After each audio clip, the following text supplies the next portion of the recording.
Assalomu alaykum kanalimiz aziz kuzatuvchilari. Manfaatli videolarimizni kengroq tarqalishi uchun o'z hissangizni qo'shib, agar malol kelmasa, bir dona laykingizni unutmang. Umid qilamanki, ma'ruza ham 1 million layk yig'adi. Qayerdagi yarim yalang'och videolar million layk yiqqanda, nega foydali ma'ruzamiz 1 million layk yig'masin? Alloh tushunganlardan rozi bo'lsin. Biz Xulofoi Roshidin deganda payg'ambarimiz sollallohu alayhi vasallamdan keyingi 4 ta xalifani Abu Bakr Siddiq, Umar ibn al-Xattob, Usmon ibn Affon va Ali ibn Abi Talib karramallohu vajhahularni tushunamiz. Mana shularning qatorida xalifai Roshidlarning 5-chisi deb Umar ibn Abdul Aziz zikr qilinadi. Bir kishida ham diniy ham dunyoviy ilmlarni jamlanishligi naqadar go'zal narsa. Har ikkala ilmni o'zida jamlagan kishini mana shu ilmiga amal qilishligi naqadar go'zal narsa. Umar ibn Abdul Aziz aytadi: "Toqat nafsi lil imara." Nafsim amirlikka intildi. Unga erishganimdan keyin nafsim xalifalikka intildi. Unga erishganimdan keyin nafsim jannatga intildi. O'zi bular qochadigan odamlar edi-yu amalda, nimaga intiladi degan fikr kelgan bo'lsalar kerak. Chunki bu kishini xalifa bilikka undan burungi Sulaymon ibn Abdul Malik tayinlab qo'ygan edi. Agar meni tayinlagan bo'lsa, bundan qutulay, bundan uzr so'ray degan edi. Lekin bu yerda intildim deb aytayapti. Nima deb tushunamiz buni? Musulmon kishi biror mansabga intilishi, ana shu mansabga yetsa, ko'proq savob qilishlikka yo'l ochiladi. Shuning uchun intiladi. Musulmon odam boylikka intilishi, uni orqasidan boy bo'lsam ko'proq savob qilishlikka imkoniyatim ochiladi. Mana shuning uchun musulmon odam mansabga, mana shu narsa uchun mol dunyoni ko'paytirishga harakat qilishligi kerak. Chunki amirlikka yetsa, amirlikni amallari bilan jannatga yetishligi mumkin. Ko'proq imkoniyat ochiladi. Agar xalifa bo'ladigan bo'lsa, oldida xayriyat eshiklari yana ham ko'proq ochiladi. Demak, mo'min odam uchun mansab bilan mol dunyoni o'zi maqsad emas. Bular asbob, bular sabab. Allohning jannatiga olib boradigan savobli amallarni ko'proq qilishlik uchun asbob, vosita, lekin maqsad emas. Kimgadir Alloh mansab bergan bo'lsa, kimgadir davlat bergan bo'lsa, shu davlat mansabi bilan oxiratni sotib olishga harakat qilmayotgan bo'lsa, demak bu odam asbobni o'zini ushab, shuni maqsad qilyapti. Bu xalifai Roshid amirlikka intildim, xalifalikka intildim dedi. Chunki kattaroq savob qilishlik imkoniyati bor bo'lganligi uchun. Albatta kishini katta mansabga, ulug' martabaga yetishligi uni oldidagi savob eshiklarini ko'payishiga sabab bo'ladi. Yana shunga yarasha mas'uliyat ham bo'ladi. Masalan, tog'ga chiqsangiz 5-6 kilometr masofa oldingizda ko'rinadi. Ko'rishingiz kengayadi. Samolyotga chiqsangiz ehtimol yuzlagan kilometrgacha qarashingiz mumkin. Endi kosmosga chiqsangiz-chi, yerni to'laligicha ko'rasiz. Kishi qanchalik mansabida yuksalar ekan, savobli amallarni ko'proq qilishlikka oldida imkoniyatlar ochiladi. Masalan, boy kishi o'zini pulini arzimagan bir qismi bilan bir mahallaga suv olib kelib qo'yishi mumkin. Masalan, yangi uchastkalar. Transformatori yo'q, shag'ali yo'q, suvi yo'q. Savob eshigi ochiq turibdi boy odam uchun. O'zlari eplab qilish olmayapti pul to'plab. Bu bar yangi cheklarda problemasi-da, to'g'rimi? Yangi cheklarda muammosi bu. U odam pulini 2% ham ketmaydi agar bunday qarab tursa. Boring 5% ketsin. O'sha 200 ta xonadonga suv olib kelib qo'ysin-da. Shu xonadonlar necha yil ichadi shu suvdan? Mana shu odamga sadaqa joriya bo'ladimi? Demak, biz musulmon sifatida boylikka intilishimizdan maqsad oldimizda ko'proq savoblar eshiklari ochilsin. Yoki bir mansabdor odam qo'lini uchi bilan, ruchkasi bilan bitta qo'l qo'yadi-da, juda ko'p savob ishlarga yo'l ochib qo'yishi mumkin. Yoki bitta o'z qo'ygan imzosi bilan katta gunoh, ma'siyat bo'lgan ishlarni yopib to'xtatib qo'yishi mumkin. Albatta, agar endi bu mansabdor odam Allohdan qo'rqsa, oxirat kuniga ishonsa, hisob kitobga ishonsa, jannatdan umidi bo'lsa. Astagfiru billah. Ya ayyuhallazina amanu atiiulloha va atiiur rasul va ulil amri minkum. Ey mu'minlar, Allohga itoat qilinglar. Payg'ambarga itoat qilinglar. Hamda o'zlaringizdan bo'lgan hokimlarga, ish egalariga bo'yin suninglar. O'zingizlardan bo'lgan, musulmonlardan bo'lgan ish boshchilarga bo'yin suninglar. Ish egalari kimlar ular? Bular amirlar, boshliqlar va olimlar. Ish shularning qo'lida bo'ladi. Olimlar oq-qorani ajratadi, to'g'ri yechimni chiqarib beradi. Amirlar mana shu hukmlarni tatbiq qilishlikni zimmasiga oladi. Agar mana shu ikkala narsa jamlansa, shu yurt vakillari uchun juda katta xayriyatlar keladi. Modomiki ana shu amirlar gunoh, ma'siyatga buyurmasa ekanmi, ularga itoat qilishlik vojib bo'ladi. Yana qaytarib aytaman, modomiki gunoh, ma'siyatga buyurmayaptimi, ularni itoatida bo'lishlik vojib bo'ladi. Alloh taolo o'zingizlardan bo'lgan ish boshchilarga bo'ysuninglar deb aytayapti. Tartib bo'ladi mamlakatda, birodarlar. Tartib bo'ladi, intizom bo'ladi.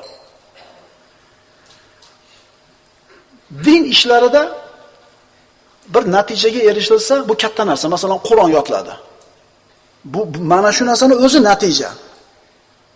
Ilmlar o'rgandi. Natija. Ammo dunyo ishlarida bir natijaga erishsangiz, bu hali maqsad emas edi. Dunyo ishlarida erishgan natijangiz uni orqasidan keladigan katta ishlar uchun asbob edi. Shuning uchun pul topib qo'ygan bo'lsanglar, katta ish qilib qo'yganinglar yo'q, savdogarlar. Bu pullar orqasidan hali savob ishlar qilish kerak. Mansabga ega bo'lgan bo'lsangiz, birodar, siz katta ish qilib qo'yganingiz yo'q. Sizni qo'lingizga asbob keldi, instrument keldi, sabab keldi. Endi savob ish qiling. Shuning uchun xalifani amirlikka intildim, xalifalikka intildim degan gapini mana shunday tushunamiz.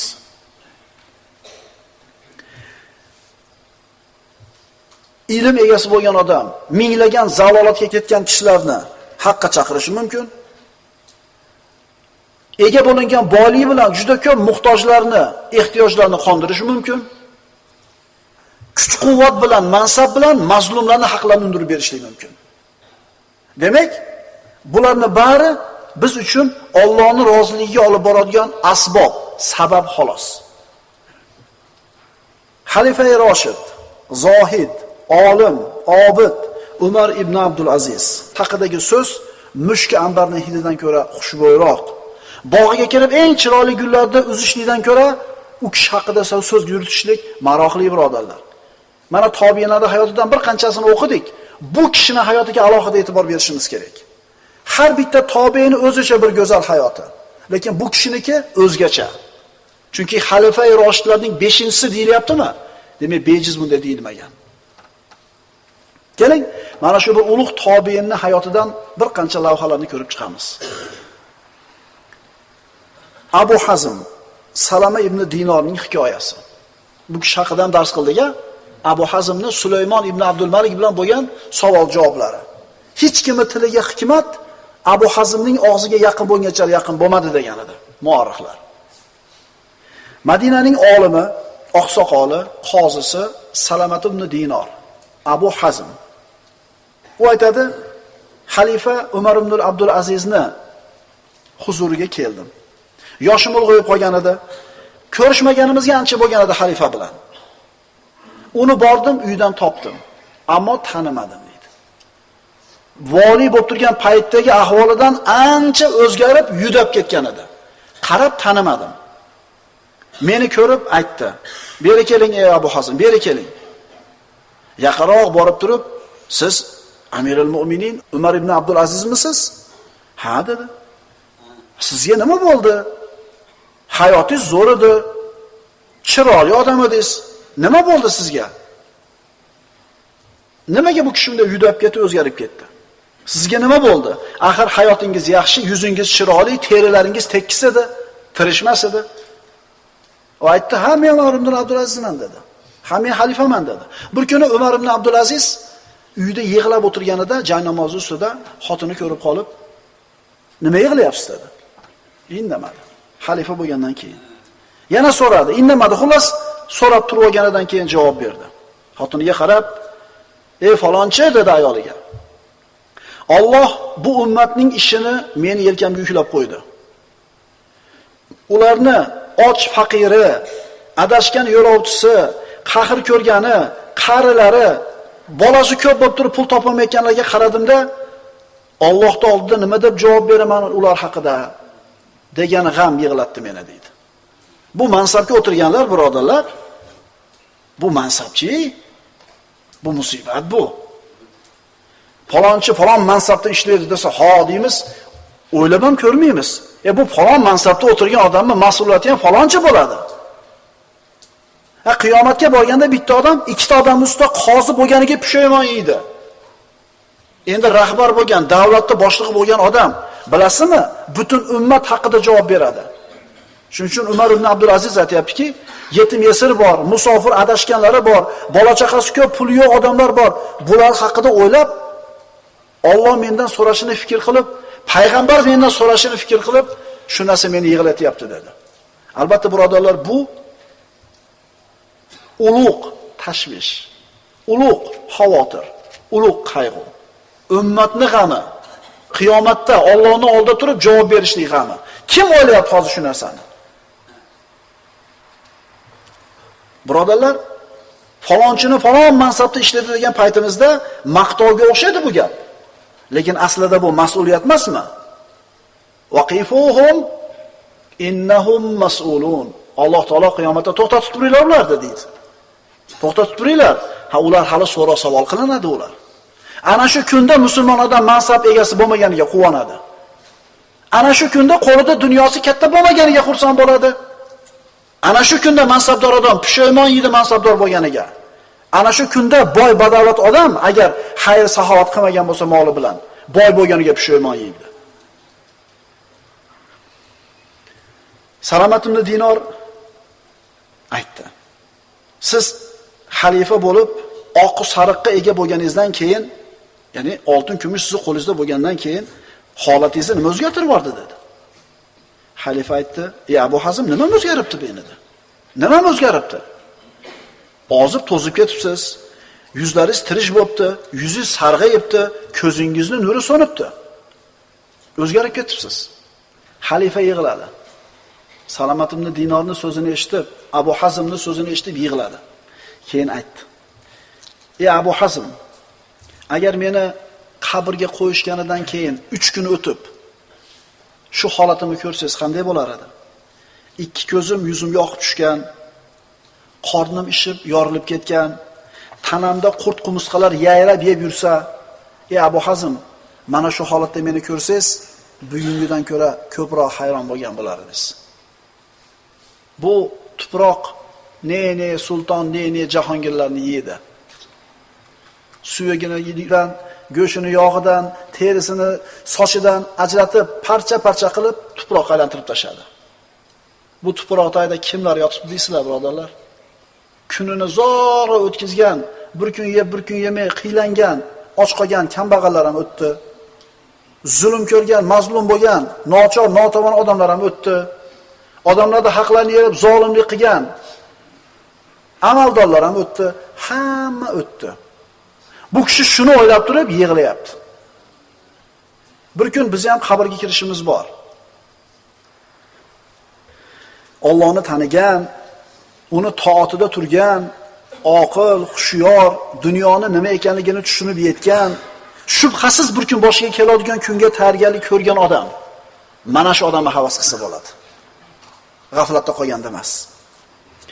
Asarlarda keltiriladi, kishini qabrga qo'yilgan birinchi kechasida Alloh taolo aytadi: "Ey bandam, seni tuproqqa qo'yib, ko'mib, o'zingni yolg'iz tashlab ketishdi. Agar sen bilan birga qolishganida ham senga ularning foydasi tegmas edi. Endi sen uchun faqatgina men borman. Men esa tirikman, hech qachon o'lmayman." O'sh kunga tayyorgarlik ko'raylik. O'sh kunga tayyorgarlik ko'raylik. Qalblarimiz ana shu o'limdan g'ofil bo'lib qolganligi uchun gina kudrat bilan to'lib toshadi. O'sha o'limni esdan chiqarib qo'yganligim uchun hasad bilan, kuykushlik bilan to'lib toshadi. Xalifa Abu Hazmga qarab: "Ey Abu Hazm, menga Madinada aytib bergan hadisingizni eslaysizmi?" dedi. Abu Hazm: "Men sizga Ko'p hadislarda aytganman. Qaysi birini aytyapsiz? Xalifa aytdi, Abu Zar G'ifforiydan keltirilgan hadis dedi. Abu Salama ha esladim dedi. Shuni aytib bering. Yana bir marta eshitgim kelyapti sizdan dedi. Salomat ibn Dinor aytdi. Abu Zardan rivoyat qilinadi. Payg'ambarimiz sollallohu alayhi vasallam aytdilar: "Ya Abu Zar, inna amamaka aqabatan ka'udin la yaqta'uha illa kullu mukhif."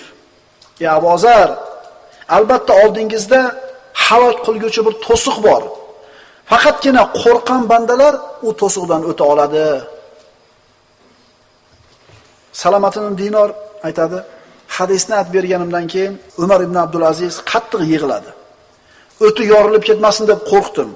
So'ngra yoshlarni artib menga qarab, "Ey Abu Hazm, shu to'siqdan o'tish uchun o'zimni qiynasam, o'zimni yudatsam, o'zimni tergasam, meni ma'lumot qilasizmi? Men o'sha to'siqdan o'ta olmasam kerak deb o'ylayman." Bu birinchi qissa edi. Shuncha ishni qilib qo'ygan kishi Allohning oldida hisob kitobdan qo'rqib, shu to'siqdan o'ta olmayman deb o'ylab, g'am qilib yig'layapti. Ikkinchi qissamiz. Imom Tabari Tufayl ibn Mirdosdan rivoyat qiladi. Amirul Mu'minin Umar ibn Abdul Aziz xalifa bo'lganidan keyin So'g'd valisi Sulaymon ibn Sirriga maktub yozib shunday dedi: "Yurtingda musulmonlar uchun mehmonxonalarni bino qil. Agar biror musulmon ana shu yerdan o'tsa, bir kecha kunduz mehmon qil. Ishini o'nglab, ulovlarni tayyorlab beringlar. Agar qiylanib qolganidan shikoyat qilsa, yordam beringlar. Ulovi yo'q bo'lsa, ulov beringlar. Puli yo'q bo'lsa, uyga yetib borgani pul beringlar." Bu ulug' xalifa davrida birodarlar kambag'allik ko'tarilib ketgan edi. Kambag'al odam qolmagan edi. Yurt boshi, xalifa, odil, Allohdan qo'rqadigan taqvoli banda bo'lganda Alloh ularning ustiga barakot yog'dirdi. Kambag'al qolmagan. Umar ibn Abdul Azizni davri ertak davri deydi ayrim muorixlar. Insoniyatni oltin davri deydi, chunki kambag'al qolmagan birodarlar. Shuning uchun zakotlar to'plangan, zakot beradigan joy yo'q. Shuning uchun bu zakot pullarini birodarlar qarzlarni uzishga, musulmonlarning xizmati uchun bino qurishga, musofirlar qiylangan bo'lsa, shularning xizmatiga sarflangan. Agarchi uylanmagan odam bo'lsa, jarchi bozorda e'lon qilib yurardi. "Ey, uylana olmayotganlar bo'lsa, kesin Baytul moldan uylab qo'yamiz" deb. Barakot yog'ilganda shunaqa bo'ladi. Allohning barakoti kelganda shunaqa bo'ladi. Shuning uchun bu pullarni xalqning xizmatiga sarflangan. Musulmonlarning qulayligiga. Vali xalifaning buyrug'ini bajardi. Mehmonxonalar qurdi. Musofirlarning qo'llariga pullar berildi. Ulovi yo'q bo'lsa, ulovlar olib berildi. Xalifaning bu qilgan ishi yerni mag'rib va mashriqiga tarqaldi xabari. Odamlar xalifaning adolati, taqvosini maqtab gapirishdi. Bu paytlarda Samarqand Qutaybat ibn Muslim tomonidan fath qilingan, musulmonlarning qo'l ostida, musulmonlarning yeriga qo'shilgan.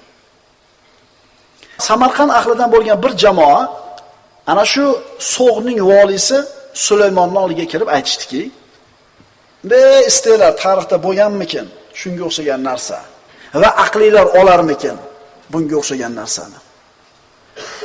Aytishdiki, "Albatta sizning salafingiz, sizdan burungi amir bo'lgan Qutaybat ibn Muslim bizni yurtimizga bizlarni ogohlantirmasdan hujum qildi. Biz bilan bo'lgan urushda musulmonlar ishini qilmadi. Oxiring, musulmon bo'lmaganlar, sizlarda amirlar musulmonlar ishini qilmadi deyapti. Biz bildik, sizlar bir qavmni ustiga kelsanglar, avval islomda asl qilasizlar. Qabul qilmasa jizyani taklif qilasizlar, bo'lmasa keyin urushasizlar. Ammo Qutaybat ibn Muslim bunday qilmadi. Bizga indamasdan shart bostirib egallab oldi. Payg'ambarlar ko'rsatgan shariat bo'yicha ish qilmabdi" dedi.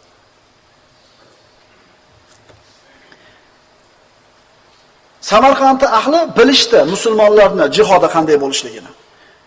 Shar'iy fath qanday bo'lishligini bilishdi. Biz xalifangizga borib, shu ishimizni arz qilaylik, ruxsat bering. Agar biz ishimizni to'g'ri deb topsa, bizni haq deb bilsa, haqqimizni bersin, bo'lmasa quruq qaytib kelaveramiz dedi. Ular aytishdi, Sizlarni xalifangizni adolati va taqvosini ko'rdik. Mana shu narsa shikoyat qilishlikka bizni undadi. Qo'mondoningizning ishidan unga shikoyat qilishimiz uchun bizga ruxsat bering. Bizdan bir jamoa Damashqqa xalifani huzuriga borsin. Qutaybani ishini unga arz qilsin. Nabiyingiz qoldirgan yo'li bilan ish tutmay, bizga to'satdan hujum qilganini xabarni aytaylik. Agar biz haq bo'lsak, haqqimizni bersin. Agar biz nohaq bo'lsak, qanday bo'lgan bo'lsa, shunday qaytib kelaveramiz dedi. Vali Sulaymon ularga Damashqqa borishlikka ruxsat berdi. Elchilar xalifa Umar ibn Abdulazizning huzuriga kirib arzlarini aytishdi. Xalifa ularning arzlarini eshitganidan keyin Samarqand valisiga, yana shu So'g'd valisi Sulaymon ibn Abi Siriyga xalifa maktub yozib shunday dedi: "Ammo ba'd, mening bu maktubim senga yetib kelishi bilan qoziga buyur, ularning shikoyatini ko'rib chiqsin. Agar ularning foydasiga qozi hukm qilsa, buyur, musulmon qo'shini chiqib ketsin, shaharda tashab. Qolgan shu yerda turgan musulmonlar ham chiqib ketsin. Qutayba ularning yeriga kelgunga qadar, Samarqandga kelgunga qadar qanday ahvolda bo'lsa, shunday qoldirib chiqib ketinglar." Elchilar xalifaning maktubini olib kelib Sulaymonga berishdi. Buyruq berdi. Buyruqqa binoan qozi o'tirib ishni ko'rib chiqdi. Xabarlarni so'rab surishtirdi. Ana shu Samarqandni egallashlikda qatnashgan qo'mondon askarlarni chaqirib, ularni savolga tutdi. Natijada Samarqandliklarning da'vosi to'g'ri ekanligi ma'lum bo'ldi. Ularga islom arz qilinmabdi yoki jizya to'lash taklif qilinmabdi. Birdaniga hujum qilib egallashyapti. Shariatga xilof bo'ldi. Qozi hukm qildi. Musulmon qo'shini Samarqand tashlab chiqib ketsin. Musulmonlar shunday adolatli bo'lgan. Shuning uchun musulmonlar yer yuzini fath qilishgan. Odamlarning qalblari, ularning fe'l-atvorlari, xulqlari qilayotgan ishlarni ko'rib islomga moyil bo'lgan. Qozining hukmiga muvofiq vali ham hukm chiqardi. Musulmonlar, yashaydi o'sha muqim bo'lib turgan musulmonlar qo'shin chiqib ketishligi kerak. Tashqariga chiqsin, yana bir marta qo'shin bilan shaharga kelishsin. Ularga islom dars qilsin. Qabul qilishmasa jizyani taklif qilsin, bo'lmasa keyin urushsin dedi. Yangitdan boshlanyapti jang. Samarqand ahli qozining chiqargan hukmi, valiyning bergan buyrug'i va musulmonlarda haqiqatan chiqib ketayotganini ko'rib aqllari bovar qilmadi. Ko'rib turgan, eshitib turgan narsalarga ishongisi kelmadi. So'ngra bir-birlariga qarab turib, "Ey, sizlarga voy bo'lsin. Bu qavm bilan bir muddat aralashib yashadinglar. Ularni rostgo'yligini, adolatini, xulqini ko'rdinglar. Ularni o'zingizlar bilan olib qolaveringlar. Ular bilan birga yashab rohatlaninglar. Ularning suhbatida bo'lib ko'zlaringlarni quvontiringlar" dedi. Shunday qilib musulmonlar Samarqandda qolishdi. Aql bovar qiladimi, birodarlar? 3-qissa Ibn Abdul Hakam o'zining Umar ibn Abdulazizning siyrati deb nomlanadigan kitobida shunday qissani keltiradi. U aytadi: Umar ibn Abdulazizga o'lim soatlari yaqinlashgach, uni oldiga Maslama ibn Abdul Malik kirib, "Ey Amirul Mu'minin, siz bu mol dunyoni, boylikni o'zingizning bolalaringizga man qildingiz. Ular qo'lda dunyo yo'q qolyapti. Shuning uchun ularni menga yoki qarindoshlaringizdan o'zingiz rozi bo'ladigan bir kishiga vasiyat qilib qoldirib keting" dedi. U so'zini tugatgandan keyin xalifa "Meni o'tkazib qo'yinglar."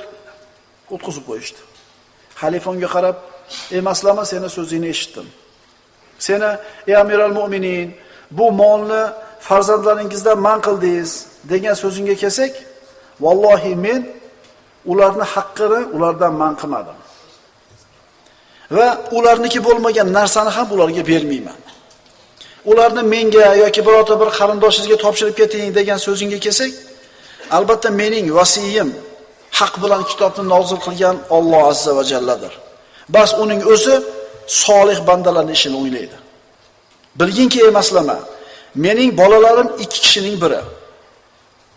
Alloh taolo o'zining fazli marhamati bilan boy qilib qo'yadigan, ishlaridan yengillikni beradigan taqvoli solih banda yoki ma'siyatlarga botib qolgan fojir banda.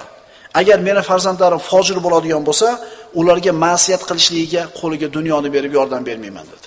Yo solih banda, yo fojir banda. Solih bo'lsa Alloh ishini o'nglaydi bunaqalarda. Agar fojir bo'ladigan bo'lsa, ularni qo'liga pul berib nima qilaman? So'ngra farzandlarimni chaqiringlar dedi. Ular 10 dan ortiq edi. Ular otasining oldiga kirib kelishdi. Ularni ko'rib xalifani ko'ziga yosh to'ldi. Maslama ichida o'ylandi.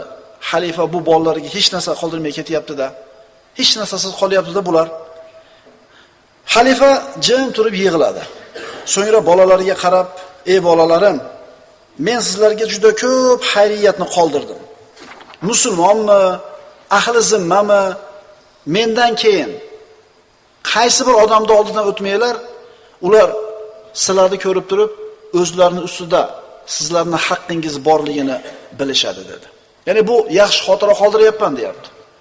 Mendan keyin kim sizlarni ko'rsa, bu solih banda Umar ibn Abdul Azizning bolasi, otang solih odam bo'lgan edi deb sizlarga yaxshi so'zni gapiradi.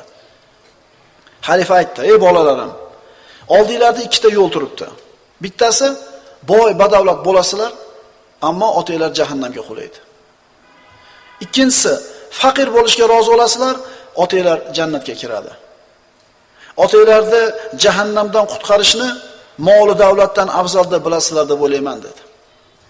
Ularni mana shunday bir oliy tarbiya bilan tarbiya qilgan edi xalifa. So'ngra bolalariga bir mehr bilan qarab, "Alloh sizlarni saqlasin, turinglar. Alloh sizlarni rizqlantirsin, turinglar" dedi. Maslama ibn Abdul Malik: "Ey Amiral Mu'minin" dedi. "Menda bundan yaxshiroq narsa bor, aytaymi" dedi. "Nima u?" "Menda 300 ming dinor bor" dedi. "Sizga beraman, xohlang bolalaringizga taqsim qilib bering, xohlang ehson qilib yuboring." Xalifa uni qarab turib, "Undan yaxshiroq yo'l bor, shuni qilmaymizmi" dedi. Maslama: "Qanaqa yo'l u?" dedi. "Ularni egalariga qaytarib bermaysizmi shu pullarni?" "Albatta ular haqiqatda sizniki emas" dedi. "Qaytarib bermaysizmi egalariga?" Maslamaning ko'zlari jiqqa yoshga to'ldi-da: "Ey Amirul Mu'minin, tirik holatingizda ham, mayyit holatingizda ham Alloh sizga rahmat qilsin. Qatib ketgan qalblarimizni yumshatdingiz, g'aflatda qolgan qalblarimizni uyg'otdingiz. Solih insonlarning tilida biz uchun yaxshi zikrni qoldirdingiz" dedi. Xalifa o'tdi. 10 dan ortiqroq farzandi qoldi. Keyin odamlar xalifaning hayotiga bir qarashdi, bolalarning hayotiga. Odamlar pul tashamasdan ketgan. Farzandlarning hayotiga qarashdi. Lekin hech qaysisini na faqir bo'lganini, na bir narsaga muhtoj bo'lganini ko'rishmadi. Chunki xalifa aytgan edi, solih bo'lgan bandani orqasidan qoladigan farzandlari ko'chada qolmaydi. Shuning uchun payg'ambarimiz sollallohu alayhi vasallam aytganlar, farzandlarini kelajagi haqida g'am qilgan ota Allohdan taqvo qilib yashasin, shuni o'zi kifoya qiladi degan. Otalar taqvo qilib yashaylar-da, dunyosini jam zo'r qoldirib ketmayotgan bo'lsalar, ham zo'r hayot ko'radi. Asarlarda keltiriladi, qiyomat kunida Alloh taolo bir bandasiga aytar ekan. Ko'p mol davlat bergan bandasiga. "Ey banda, men senga mol berganman, nima qilgansan?" Banda aytadi: "Parvardigor, bolalarim mendan keyin qiylanib qolishmasin, kambag'al bo'lib qolmasin deb infoq ehson qilmasdan qoldirib kelganman ularga." Alloh taolo aytadi: "Sen qo'rqqan narsani farzandlaringning boshiga soldim men." Yana bir banda aytadi: "Senga mol davlat berganman, nima qilgansan?" Parvardigor, qayerda seni roziliging bo'lgan bo'lsa infoq qilganman. Bolalarimga deb tashab kelmagan.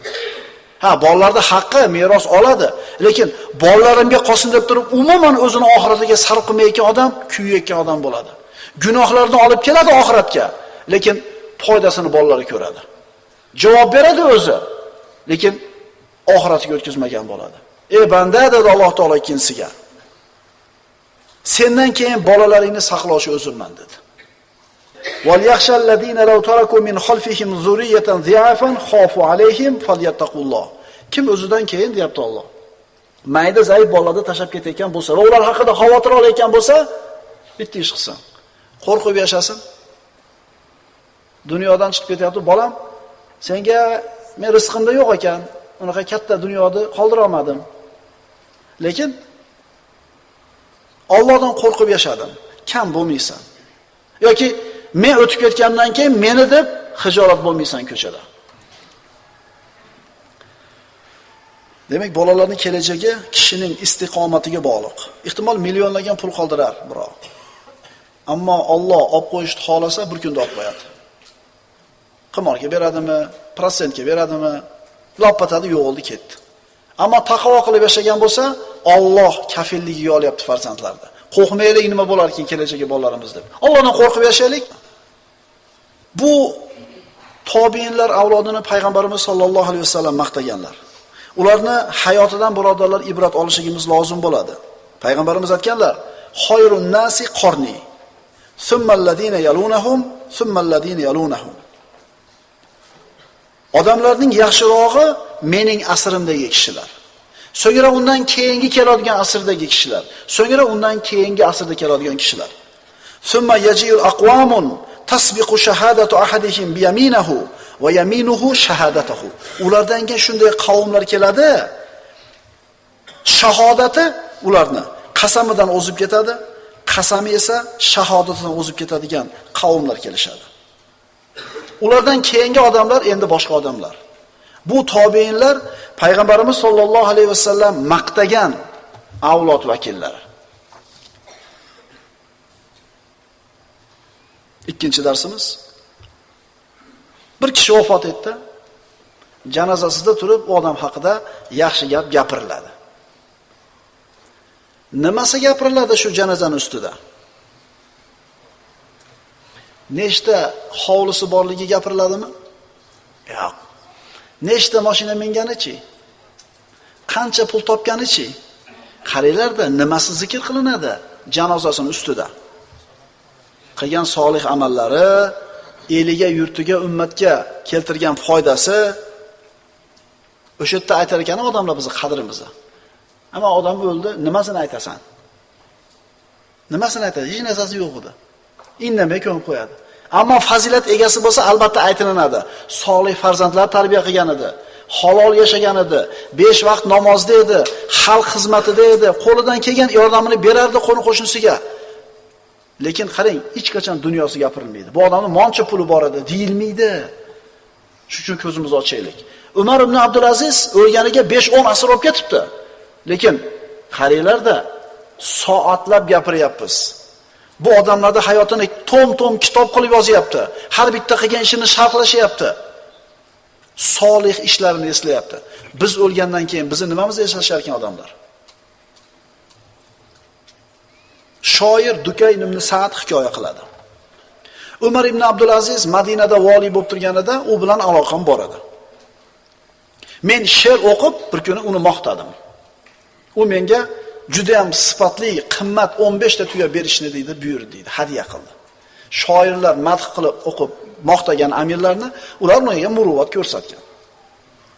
Umar ibn Abdulazizni maqtab she'r o'qidim, 15 ta tuya berdi. Tuyalarni meni qo'limga o'tdi. Juda ham chiroyli, yaxshi tuyalar edi. Ularni olib yolg'iz o'zim Najd yerlariga ketgani qo'rqdim. Sotib olgani ko'nglim bo'lmadi. So'ngra ozgina fursat o'tgandan keyin Najd yerlariga ketadigan bir karvonning xabari kelib qoldi.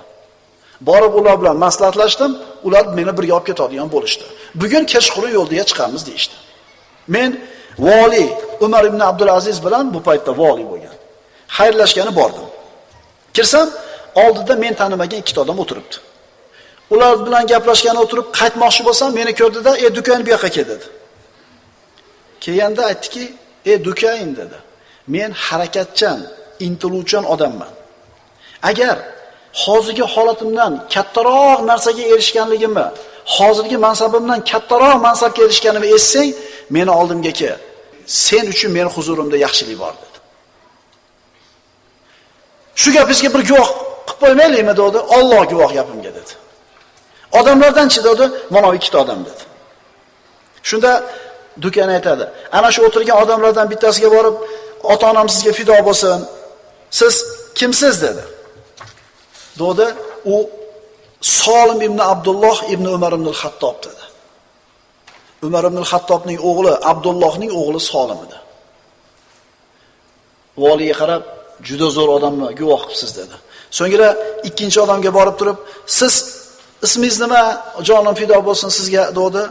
"Men Amirning mavlosi Abu Yahyoman" dedi. Ha, bu kishi o'zini oilasi, o'zini xonadonidan ekan dedi, guvohlikni olib ketdi. Qaranglar-da, bu musulmon odam tarki dunyochi, hech narsani xohlamaydigan, hech narsani ishi bo'lmaydi. Dunyo ahllari faqat shu dunyoda zo'r yashashda orzusida bo'lsa, musulmon odam ikki dunyoda zo'r yashash orzusida bo'ladi. Shuning uchun musulmon odam qarib qolgan bo'lsa ham Firdavsul a'loni orzusida, Allohning diydorini ko'rish orzusida, hur ayinlarga yetishlik orzusida birodarlar ibodatda shijoat ko'rsatadi. Qarilar yoshlardan ko'ra ko'proq shijoatli bo'ladi ibodatga. Musulmonning ishtahosi baland bo'ladi birodarlar. Agar dunyo ahllari faqat uy qilsa, mashina qilsa, pul qilsa bo'ldi bo'lsa, musulmon uni u yog'ini ham orzu qiladi. Shuning uchun vali aytayapti, agar kattaroq mansabga yetsam, meni oldimga kel deyapti. Men harakatchan odamman, o'rnimda turmayman. Dukayn xayrlashib, tuyalarni haydab o'zini yurtiga ketdi. Dukayn aytadi, Alloh mana shu tuyalarga baraka berdi. Ularning ortidan ko'p tuyalarga va qullarga ega bo'ldim. So'ngra kunlar etidan kunlar o'tdi. Najddagi Yamoma sahrolarida tuyalarimni haydab yursam, xabar kelib qoldi. Xalifa Sulaymon ibn Abdul Malik vafot etdi. Men ana shu xabar olib kelgan odamdan, "Keyingi xalifa kim bo'pti?" dedim. Umar ibn Abdul Aziz dedi. Bunga nima bor? Unga mukofot bor. Shoshilganicha Damashqqa qarab yo'lga tushdi. Damashqqa kelib, Jarirga uchradim. Undan, "Ey Abu Hamza, qayerdan kelyapsiz?" desam, "Xalifaning huzuridan kelyapman. Xalifa faqirlarga hadiyalar ulashyapti. Shoirlarga hech narsa bermayapti. Ortingga qaytib ketaver" dedi. Dukayn aytdi, "Meni idada ishim boshqacharoq. Meni xos ishim bor. U bilan o'rtamizda ahd bor, ikkita guvoh bor" dedi. "Nima va'da qilgan?" "Ko'p xayriyat." "O'zing bilasan" dedi Abu Hamza. Xalifani hovlisiga yetib keldim deydi Dukayn. U hovlining o'rtasida yetim, miskin, bevalar va mazlama egalari orasida turgan ekan. Odamning ko'pligidan oldiga borishning iloji bo'lmadi. Shunda uzoqdan turib ovozimni baland ko'tarib, haligi ahdini eslatib she'r o'qidim. Xalifaning mavlosi Abu Yahyo ana shu ikkita guvohning bittasi. Menga tikilib qarab turdi-da, tanidi. Keyin xalifaga o'girilib turib, "Ey Amirul Mo'minin, o badaviyning foydasiga men guvohlik o'tganman. Esizdami?" dedi. Xalifa "Bilaman" dedi. So'ngra menga qarab, "Ey Dukayn, bu yoqqa kel" dedi. Yaqin keldi.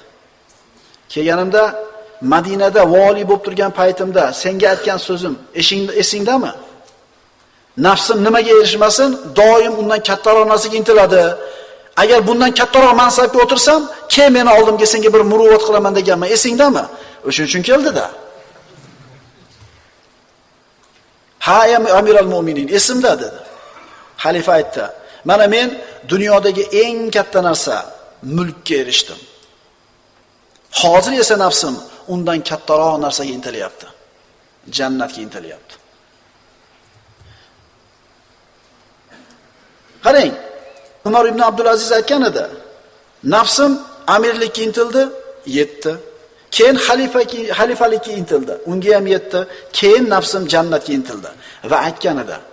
Agar podshohlar mulkni dunyo azizligiga yetish uchun asbob qilishsa, men bu mulkni oxirat azizligiga yetishlikka sabab qilaman dedi. Maqsad emas edi xalifa bo'lish ham, balki asbob edi. Oxirat azizligiga yetishlik uchun asbob edi. Endi bunga muruvvat qilish kerak. Ey Dukayn, menga shu ish yuklatilgandan beri musulmonlarning molidan bir dirham ham, bir dinor ham olmaganman. Hech narsa yo'q menda. Hozir o'zimniki bo'lgan 1000 dirham turibdi. Yarmini ol, yarmini o'zimga qoldir dedi. O'zi xalifa bo'lmay turib, undan ko'proq puli bor edi bu odamda. Uni yarmini oldim. Allohga qasamki, undan ko'ra ko'proq barakali molni ko'rmadim. Keyingi qissa. Musulning qozisi Yahyo ibn Yahyo al-G'assoni hikoya qiladi. U shunday deydi. Bir kuni Umar ibn Abdul Aziz Xims bozorida narx-navolarni kuzatib yurar edi. Xalifa bozorda narx-navodni tekshirib yuribdi. Bir kishi uni ro'parasiga kelib, "Ey Amirul Mo'minin, men sizni bir so'zingizni eshitganman, aytgansiz. Kimning mazlamasi, haqqi bor bo'lsa birovda, meni oldimga kelsin." "Ha, shunday deganman" dedi. "Mana men keldim" dedi. "Mana men keldim, uzoq yurtdan kelgan mazlum kishi sizni oldingizda turibdi" dedi. "Qayerdan keldingiz?" "Adandan keldim." Xalifa aytdi, "Siz yurtingiz Umarni yeridan uzoq ekan u" dedi-da, ulovidan tushib uni oldiga turdi. "Nima mazlamangiz bor" dedi. "Mazlama birovni haqqini tortib olgan bo'lsa mazlama bo'ladi.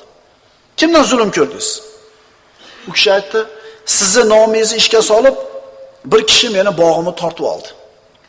Xalifa darhol Adanning valisi Urva ibn Muhammadga maktub yozib, shunday dedi: "Ammo ba'd, senga maktubim yetib kelsa, uni olib kelgan kishining ishiga, so'ziga quloq sol. Agar haq bo'lsa, haqqini olib ber" dedi-da, maktubni muhrlab bu odamga topshirdi. Maktubni oldi-yu shoshib qoluvdi, "To'xtang" dedi. "To'xtang. Uzoq yerdan kelibsiz. Kiyimlaringiz ham safarda ancha yudab ketibdi. Ulovga ham pulingiz ketgandir" dedi-da, shu joyda turib hisob-kitob qilib, hamma yo'l xarajatlarini 11 dinorga to'g'ri kelganligini hisobladi va chiqarib berdi. Nimaga berdi buni? Qarang. So'ngra aytdiki, "Mana shu men sizga pul berganimni yoying odamlar orasiga. Aytingki, men Xalifa Umar ibn Abdulazizning oldiga boruvdim, yo'l kiramni, chiqimlarimni to'lab berdi deb ayting. Toki mazlum kishilar bo'lsa, yo'l xarajati yo'qligidan meni oldimga kela olmasdan qolib ketmasin o'zini yurtida. Mazlum odam bo'lsa, yo'l kirasi yo'qligi uchun kelib ayta olmay qolib ketmasin. Kesin qarz olib bo'lsa ham birodan, men beraman yo'l kirasini" deyapti. Insoniyatda ertak davri, insoniyatda oltin davri deb bekarga aytilmas edi. Keyingi qissamiz Ziyod ibn Maysara al-Mahzumiy hikoyasi. Ziyod aytadi: "Mavloyim Abdulloh ibn Ayyosh meni o'zining bir hojati bilan Madinadan Damashqqa, xalifani huzuriga yubordi." Bu Ziyod ibn Maysara bu mavlo. Umar ibn Abdulaziz bilan u Madinada hali vali bo'lib turganida aloqasi bor edi. Damashqqa keldi, huzuriga kirdi. Kirsa, kotiba bir narsani yozib o'qib beryapti. Ostonaga kelib turib, "Assalomu alaykum va rahmatullohi va barakatuh" dedi. Xalifa uni ko'rdi-da, "Va alaykumussalom va rahmatullohi va barakatuh" dedi. So'ngra xalifani oldiga xijolat bo'lib keldim. Sababi xalifa bo'lganda uni tabriklagani kelmagan edim. Xijolat bo'lib yana bir marta "Assalomu alaykum va rahmatullohi va barakatuh" dedi. Xalifa qaradi-da, "Ey Ziyod, birinchi salomingga alik oldimi? Nimaga ikkinchi marta salom beryapsan" dedi. Ya'ni takallufni nima keragi bor deyapti. Birodalar, agarchi bandani qalbi Alloh bilan bo'lsa, Alloh bilan ovora bandalarda maqtashligini keragi yo'q unga. Unga takallufni, maqtovni, laganbardorlikni keragi yo'q. Kishi maqtovni, takallufni yaxshi ko'rayotganligi uni qalbini zaifligini bildiradi. Zaifligini belgisi. Uni kotibi Basradan kelgan shikoyatlarni o'qib berayotganida Ziyodga qarab, "O'tir, bo'shagunimcha kutib tur" dedi. Eshikka suyanib o'tirdim. Kotib qo'lidagilarni o'qib bo'lib, o'zini ishlari bilan turib chiqib ketdi. Xalifa turib Ziyodning oldiga o'zi keldi. Eshik oldida u ham o'tirdi. Qo'llarini tizzasiga qo'yib, "Xush kelibsan ey Ziyod" dedi. "Bizni yelkamizga tushgan yukdan omondaliging muborak bo'lsin" dedi. "Ko'rdingmi Umar nimaga kirib qoldi" dedi. Ya'ni yelkasidagi ishni yuk, musibat, mashaqqat deb bilyapti. Umar ibn Xattob aytar edi: "Meni sizlardan hech qanaqa afzalligim yo'q. Faqat yelkamdagi yukim og'ir. Iroqning yo'lida bitta tuya qoqilib ketsa, yo'lda tekkizmasligi uchun qo'rqaman. Qiyomatda Alloh mendan so'raydi: Ey Umar, nimaga tuya uchun yo'lni tekis qilib qo'ymagan eding?" Ular rahbarlikni mas'uliyat deb, yuk deb bilishgan ekan. U o'lja, g'anima deb qabul qilmagan ekan bular. Shuning uchun aytayapmiz, falon mansabda ishlaydi meni falonchi qarindoshim deganda, u maqtov emas u. U mas'uliyat bu, birodarlar. So'ngra mendan Madinaning solih kishilarini holini so'rab, birma-bir ularni so'radi. So'ngra Madinada vali bo'lib turgan paytda buyurgan ishlarini ham so'radi. Qildinglarmi, qilmadinglarmi? Hamma narsasiga javob berdi. So'ngra xo'rsinib, "Ey Ziyod, Umar nimalarga tushib qolganini ko'rdingmi?" dedi. Xafa bo'lganligini ko'rib Ziyod aytdi, "Inshaalloh, ya Amirul Mu'minin, bu narsalar sizga yaxshilik bo'ladi deb umid qilaman." Xalifa yig'ladi, "Hayhot, unday emas" dedi. Rahmim keldi unga, "Ey Amirul Mu'minin, o'zingizga rahmingiz kelsin. Albatta bu ishlar siz uchun yaxshi bo'ladi. Shunday deb umid qilaman" dedi. U aytdi, "Ey Ziyod, qani edi shunday bo'lsa? Hozir shunday martabaga yetdimki, kimni bo'lsa so'kishim mumkin, lekin meni hech kim so'ka olmaydi. Kimni bo'lsa urishim mumkin, hech kim meni ura olmaydi. Xohlagan odamimga aziyat yetkazishi mumkin, menga hech kim aziyat yetkaza olmaydi" dedi. Yana yig'ladi. Ishim bitgunicha uni huzurida 3 kun turdim. Ketmoqchi bo'lganimda Sayyidimga berish uchun bitta maktubni qo'limga tutdi. U maktubda meni sotib olmoqchi ekanligini yozgan ekan. Keyin bildim. So'ngra to'shagini ostidan 20 dinor chiqarib, "Meni olib dunyoingga ishlatarsan" deb menga uzatdi. "Agar musulmonlarning fayida o'ljalardan haqqim bo'lganda uni ham berardim" dedi. U molni olmadim. Xalifa aytdi, "Bu musulmonlarning molidan emas, o'zimning shaxsiy nafaqamdan" dedi. Olmasimga qo'ymadi. Maktubni Madinaga kelganimda Sayyidimga berdim. Uni ochdi.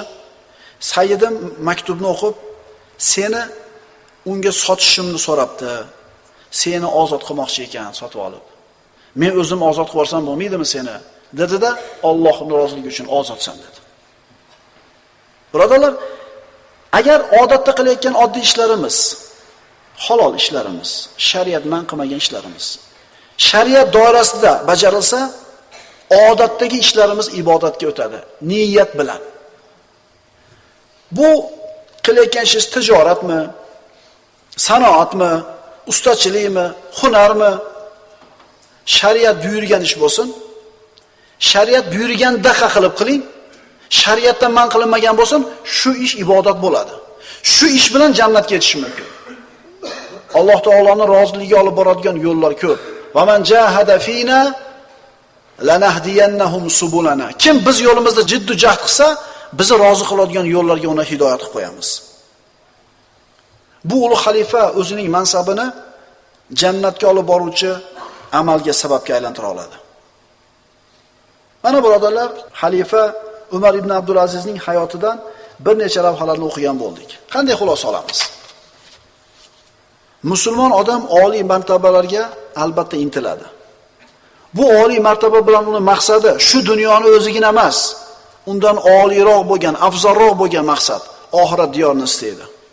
Uni erishgan bu yutuqlari, mansabi, moli, davlati uning asosiy maqsadi emas. Ular faqat sabab, asbob. Oriflardan biri aytgan edi. Bechora dunyo ahllari. Ular dunyoga kelib ketishdi, ammo undagi eng go'zal narsadan bexabar ketishdi. Allohga bo'lgan iymon, unga bo'lgan muhabbat, uni roziligiga bo'lgan intilish. Dunyodagi eng go'zal narsa birodarlar shu. Iymon, muhabbat, uni roziligiga bo'lgan shavq, intilish. Man amila solihan min zakarin aw untha wa huwa mu'minun falanuhyiyannahu hayatan tayyiba. Erkakmi yo ayolmi? Pokiza hayot hammamiz xohlaymiz a? Pokiza hayot qanaqa bo'ladi? Albatta dunyo ham bo'lish kerak, ular, lekin asosiysi emas. Pokiza hayotni Alloh kimga beradi, qarab turinglar. Erkakmi yo ayolmi? Kimda kim mo'min bo'lgan holida biron yaxshi amal qilsa, erkakmi ayolmi? Mo'min bo'lgan holda bitta yaxshi amal qilsa, falanuhyiyannahu hayatan tayyiba. Biz unga pokiza hayot ato etamiz. Kishi Allohni tanishi bilan o'zini hayotini ma'noli qiladi. Shuning uchun bu insonlarning hayoti ma'noli bo'ldi. Allohni tanigani uchun, unga intilgani uchun. Agar birodarlar kishi hayotida biron narsa qoldirib ketishni istasa, o'zidan keyin yaxshi zikrni qoldirib ketishni istasa, Alloh unga albatta yordam beradi. Faqat iymon keltirsin, harakat qilsin, duo qilsin. Asrlarning eng afzali mening asrim. So'ngra undan keyingilarning asri. so'ngra undan keyingilarning asri. Rasululloh sollallohu alayhi vasallam yashagan asr insoniyat yashab o'tgan asrlarning eng afzali. Chunki bunda Rasululloh sollallohu alayhi vasallam yashaganlar. Uni ortidan keladigan asrning afzalligi Rasulullohning tarbiyasini olgan sahobalarning asri. Shuning uchun afzal. Undan keyingi keladigan asr sahobalarning tarbiyasini olgan tobiinlarning asri. Mana shuning uchun afzal. Siz bilan biz mana shu Rasululloh sollallohu alayhi vasallam yaxshiligiga guvohlik bergan 3 asrni 3-sini egalari, tobiinlar hayotini o'qiyapmiz. Nima uchun o'qiyapmiz bularning hayotini? Siz bilan bizga ibrat namuna bo'lishlikka yaraydigan odamlar mana shular. Bugun Muhammad ibn al-Hanafiyya rahimahullohning hayotini o'qiymiz. Muhammad ibn al-Hanafiyya Ali roziyallohu anhuning o'g'li.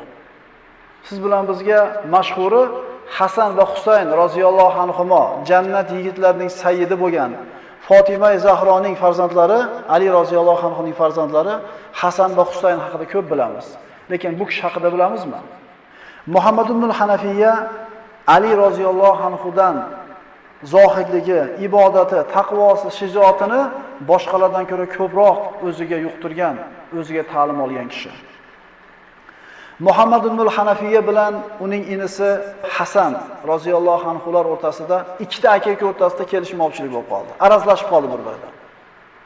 Shunda Muhammad ibn Hanafiyya o'zining inisi Hasan ibn Aliga: "Ey Hasan, sizni Alloh mendan afzal qildi.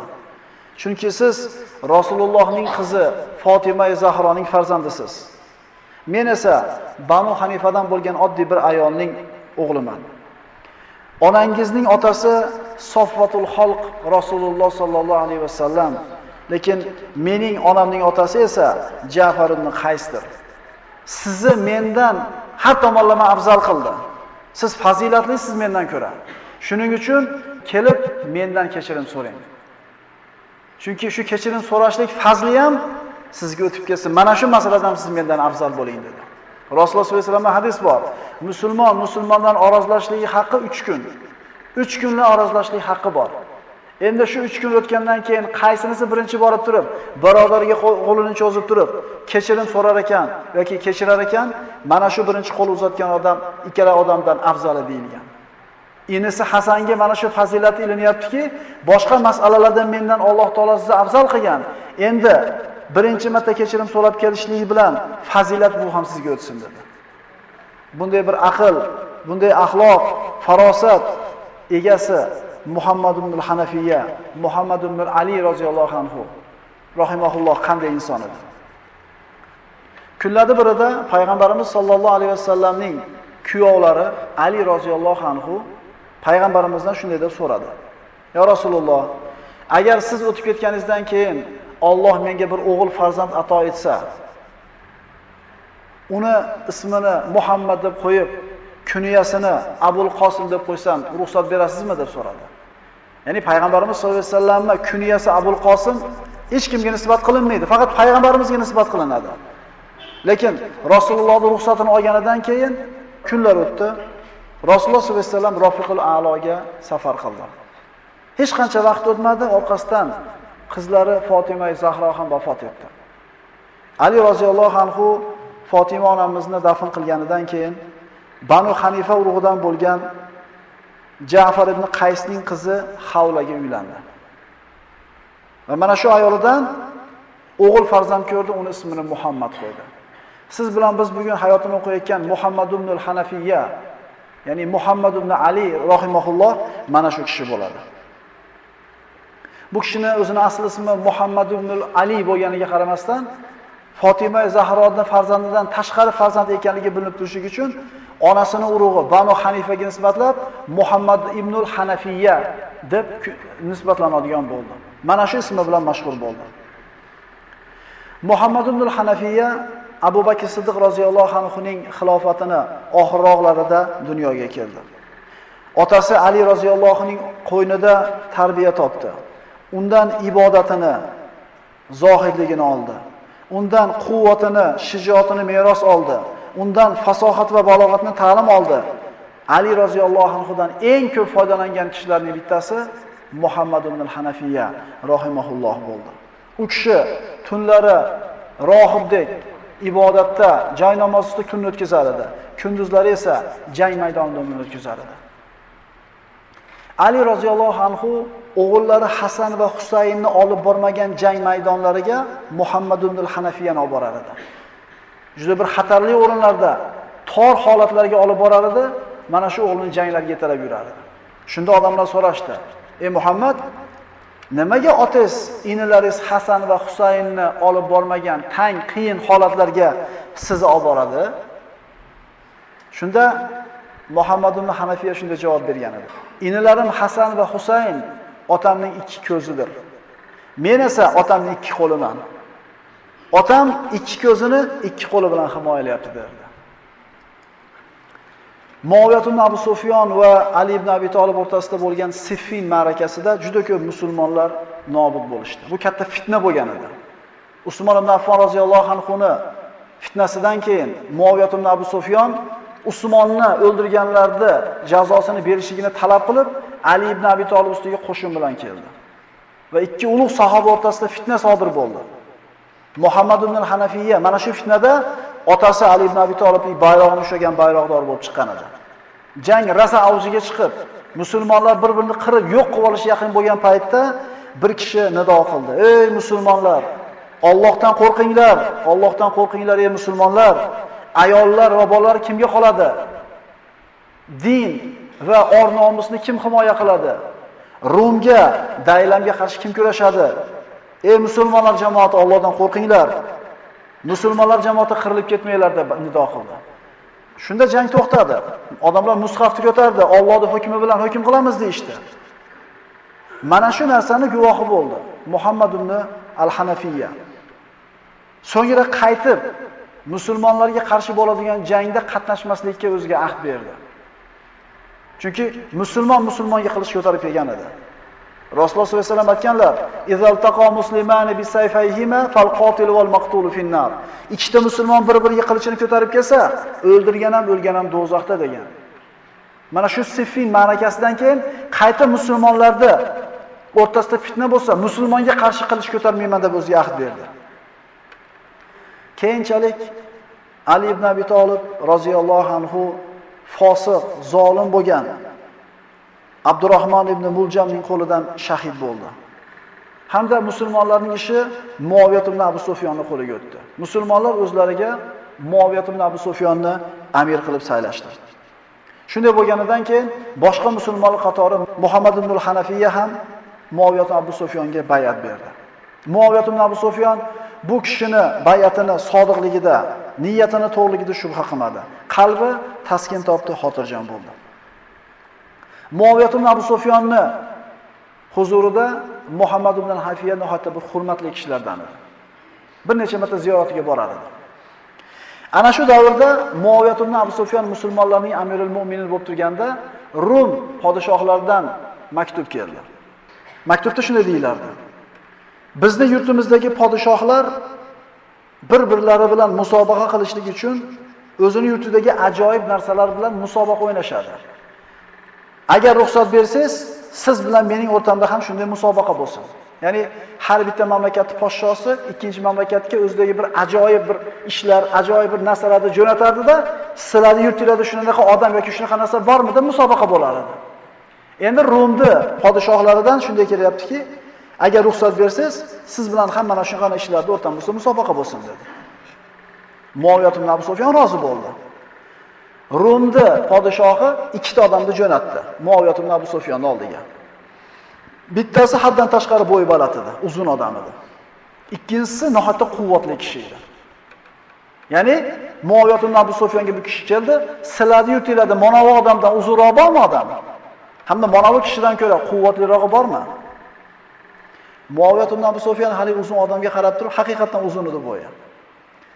Bunga bo'y jihatdan bas keladigan odam bor dedi. Qays ibn Sa'd ibn Uboda, Madina ansorlarining sayyidi bo'lgan Sa'd ibn Ubodaning o'g'li. Sa'd ibn Ubozni shahid bo'lganidan keyingi yagona sayyidi hisoblanib qolgan Sa'd ibn Ubodaning o'g'li Qays. Bunga dedi, bas keladiganimiz bor dedi. Endi mana quvvatlikka chedab turib, o'zining vaziri Amr ibn Os roziyallohu anhuga nima maslahat berasiz dedi. Bunga quvvat jihatdan bas keladigan odam bormi deganda, Amr ibn Os aytdiki, ikkita odam bor dedi. Faqat ikkovi ham uzoqda dedi. Bittasi Muhammad ibn al-Hanafiya dedi, bittasi Abdulloh ibn Zubayr dedi. Ikkalasi ham ulug' sahobaning o'g'li, Zubayr ibn al-Avvomning o'g'li bittasi. Bittasi Ali ibn Abi Talibning o'g'li. Qarindoshlar. Faqat bu ikkalasi ham uzoq deganida Muaviya ibn Abu Sufyon aytdiki, Muhammad ibn al-Hanafiya uzoq emas dedi. Bu nasl-nasabi bunaqa baland, oliy sharaf egasi bo'lgan Muhammad ibn al-Hanafiya Rumdan kelgan bitta odam bilan bellashib, odamlarning oldida u bilan musobaqalashadi deb o'ylaysizmi? Deganida Muaviya ibn Abu Sufyon aytdiki, musulmonlarning sharafi, musulmonlarning izzati turganda Muhammad ibn al-Hanafiya bundan katta ro'shni ham qiladi dedi. Xullas, ikkala odam chaqirib kelindi. Qaysindi Sa'd ibn Uboda keldi, haligi uzun kishiga qarab turib, sharvalani yechib turib, "Manoni kiyib ko'r" dedi. Haligi rumlik sharvalani kiyib ko'taruvdi, haligi sharvalani beli qo'ltig'iga ko'tarilib qoldi. Hamma kuldi. Shu bilan mag'lub bo'ldi. Ya'ni sahobalar Payg'ambar sollallohu alayhi vasallam tiriklik davrida jo'natganda payg'ambarimiz ularni sariya bilan yeguligi tugab qoladi. Yegan hech narsa qolmay turgan paytda Alloh taolo dengizdan juda bir katta kitni suvni sohilga chiqarib qo'ygan bo'ladi dengizga. Shuni yeyishi bir oy yeb, zapaslarni qilib, qaytib o'zlarini olib keladi. Kitni kattaligini belgilashlik uchun ana shu qo'shinda amiri eng uzun sahoba kim deb qarasa, Qays ibn Sa'd ibn Uboda bo'ladi. Otni ustiga egarga tikka turgizib, haligi suvagini shunday qilib gumbaz qilib turganida tikka turib o'tib bosh tegmagan bo'ladi. Shunaqa uzun bo'ladi. Baliq shu darajada katta bo'ladiki, 5 ta odam haligi baliqni ko'ziga o'tirsa, ko'zini chuquriga 5-6 sig'ib ketadi. Shunaqa uzun sahoba bo'ladi. Sharvalani kiygizuvdi, qo'ltig'iga ko'tarilib qo'yganda hamma kuldi, shu bilan haligi odam mag'lub bo'ldi.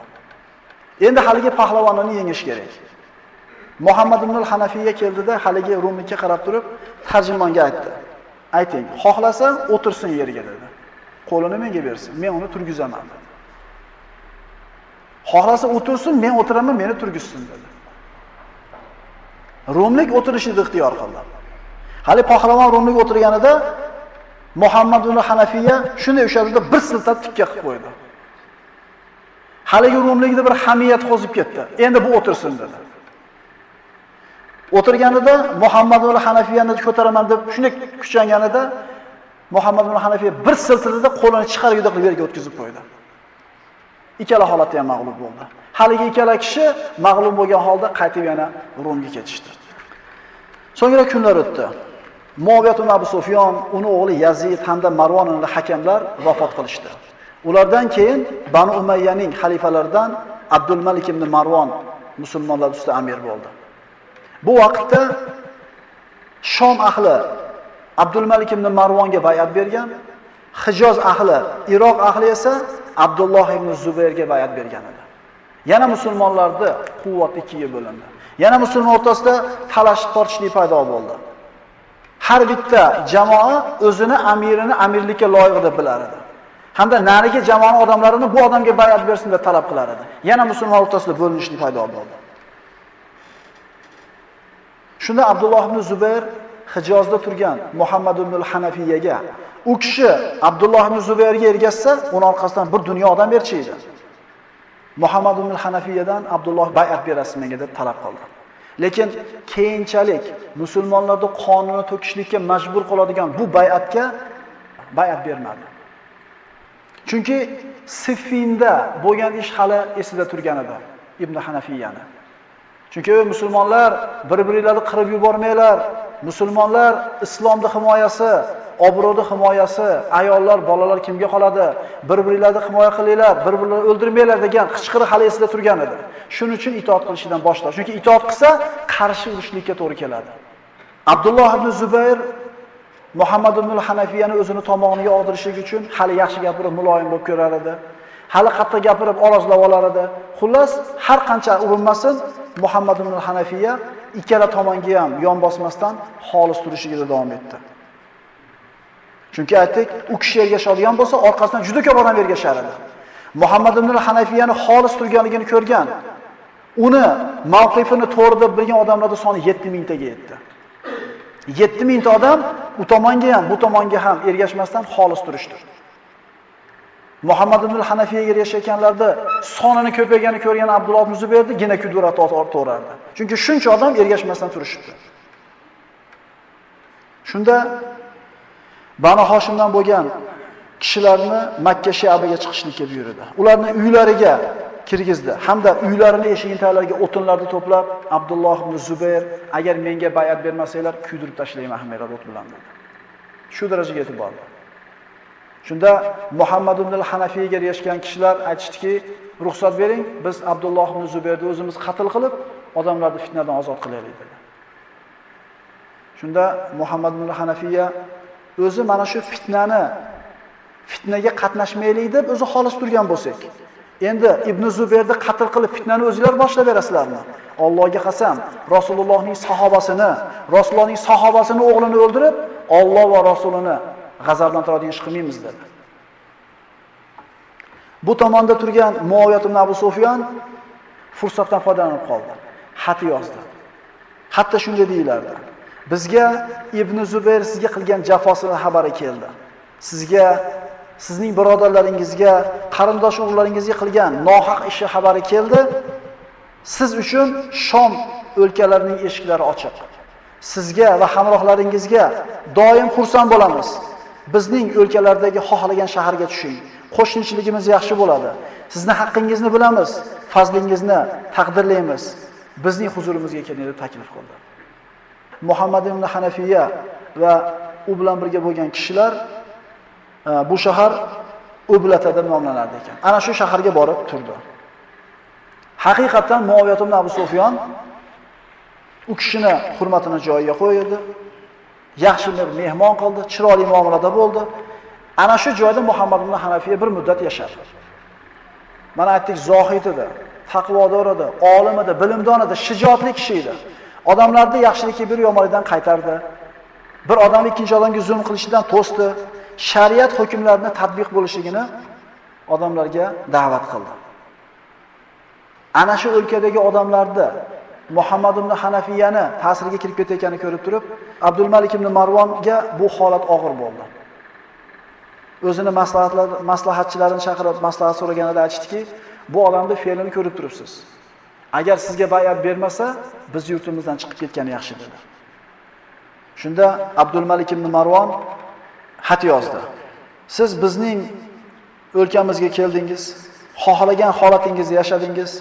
O'rtamizda Abdulloh ibn Zubayr bilan meni o'rtamda jang bo'lib turgan paytda menga bay'at berib biz yerimizda turmasangiz, chiqib ketishligingiz ma'qul bo'ladi dedi. Agar menga bay'at bersangiz, kecha Qolzumdan kelgan 100 kema ichidagi hamma narsasi bilan sizga beraman. Hamda sizga million degani bu. Million dirham pul beraman. Xohlang o'zingizga ishlating, xohlang hamrohlaringizni ishlating, xohlang qarindoshlaringizni ishlating, bu sizning ixtiyoringizda dedi. Agar bosh tortadigan bo'lsa chiqib keting dedi. Agar bunga bay'at bersa, baribir narigi musulmonlar bilan jang bo'lgan ularda qonun to'kishlik kerak. Muhammad ibn Ali Abdul Malik ibn Marvonga shunday maktub yozdi. Allohga ham payg'ambarimizga salovat aytgandan keyin ehtimol siz bizni tutgan mavqifimizdan qo'rqayotgandirsiz. Lekin siz bilishingiz kerak, haqiqatda bu ishda meni tutgan mavqifim. Ya'ni ikkala tomonga ham bay'at bermaslikka men ahd qilganman. Agar ummat sizga itoat qilishlikka ittifoq qilsa, boshqalardan sizga itoat qilaman. Agar Abdulloh ibn Zubayrga itoat qilishlikka ittifoq qilsa, unga itoat qilaman. Odamlarda aksariyati qaysi tomonni tanlamagunicha men hech qaysilarga itoat qilmayman dedi. Lekin u ham haydab chiqardi. Muhammad ibn Hanafiya o'zini hamrohlari bilan Shomni tashladi, qayerga borib to'xtamasin, aziyat berildi. Turgan joydan ketishlik talab qilinaverdi ulardan. Shuncha g'am tashvish yetmagandek, Muhammad ibn Hanafiyani o'zini jamoatida unga ergashib yurgan odamlardan bir to'p ahmoqlari aytishdiki, Rasululloh sallallohu alayhi vasallam o'zini ahli baytiga umuman musulmonlarga berilgan ilmdan tashqari ilmni ham bekitib qo'yib ketgan. Ya'ni Ali roziyallohu anhu ga boshqalarga bermagan ilmni bergan. Muhammad ibn al-Hanafiyada Alida qolgan mana shu siz bilan biz bilmaydigan ilmlar bor dedi. Ya'ni aqlli odam, fahm farosatli odam bu gapni gapirishi mumkin emas. Rasululloh omonatni ado qilgan, ummatga nasihat qilgan. Bu gaplar ozor bo'lganidan keyin odamlarga xutba o'qib aytar edi. Odamlarning ba'zilari ahli bayt, ya'ni bizni boshqalar bilmaydigan ilmni bilishadi degan da'volarni aytishadi. Albatta Alloh guvoh bu narsaga, Rasululloh sollallohu alayhi vasallamdan biz mana bu kitobdagidan boshqa ilmni olgan emasmiz. Agar kimda kim bizda bundan ortiqroq ilm bor deb gumon qilayotgan bo'lsa, dar haqiqat bu kishi adashibdi. Odamlarning ba'zilari assalomu alaykum ya Mahdi deb so'rashar edi. Mana payg'ambarimiz ummatimning oxirgi zamonida Mahdi chiqadi degan. Mahdi degani to'g'ri yo'lga yetaklovchi. Assalomu alaykum ya Mahdi desa, va alaykumussalom. Ha, men Mahdiyman, faqat yaxshilikka yetaklovchi Mahdiyman. Sizlar ham yaxshilikka yetaklovchi Mahdiysizlar dedi. Endi men bilan so'rasanglar, ismimni aytib, assalomu alaykum ya Muhammad deb so'rashinglar dedi. Mana shunday bir tang holatda yashab turganida Hajjoj ibn Yusuf as-Saqafi Abdulloh ibn Zubayrni qatl qildi. Shu bilan ish Abdul Malik ibn Marvonning qo'liga o'tdi. Musulmonlarning yana boshlig'i bitta bo'ldi. Musulmonlar yana Abdul Malik ibn Marvonga bay'at berishdi. Shunda Muhammad ibn Hanafiya Abdul Malikka xat yozar ekan, Allohning quli Abdul Malik ibn Marvon Amiral Mu'mininga Muhammad ibn Alidan. Ammo abad musulmonlarning ishi sizni qo'lingizga o'tganini ko'rganimdan keyin, odamlarning hammasi sizga bay'at bergandan keyin, ana shu musulmonlarning qatorida men ham sizga itoat qilishga so'z beraman.